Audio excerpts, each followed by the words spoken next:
Have you ever felt like your boss was watching your every move? Well, meet Jim. Jim wasn't just a micromanager. He was a human stopwatch with a clipboard and a serious boundary issue.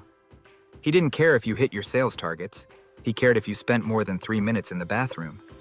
And his obsession with efficiency almost burned the entire office to the ground. It started small, a gentle reminder about arrival times. Then, the desk checks. But the breaking point was the spreadsheet. Jim created a shared digital log called facility utilization. If you got up from your desk, you had to log your out time and your reason for absence.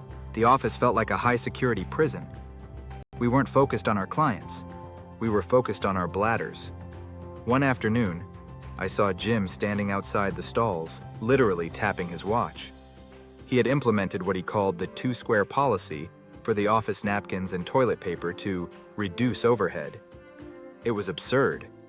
It was insulting. And we were all miserable. The explosion happened during our biggest meeting of the year. Our top client was there, ready to sign a massive contract.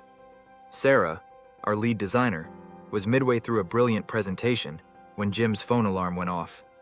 In front of the client, Jim interrupted her and said, "Sarah, you've been talking for 12 minutes, but your vocal energy index shows you're lagging.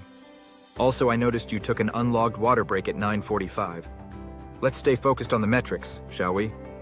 The room went silent. The client looked horrified. Sarah didn't yell. She didn't cry.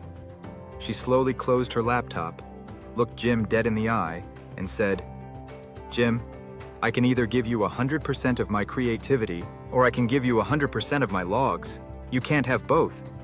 And right now, you have neither." She walked out. And one by one, 3 other team members followed her.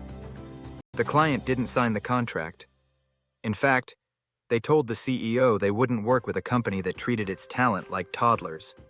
Jim was pulled into a closed-door meeting that lasted 4 hours. When he came out, the clipboard was gone. The spreadsheet was deleted.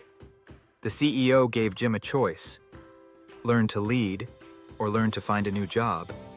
It took a long time, but Jim eventually realized that trust isn't a metric.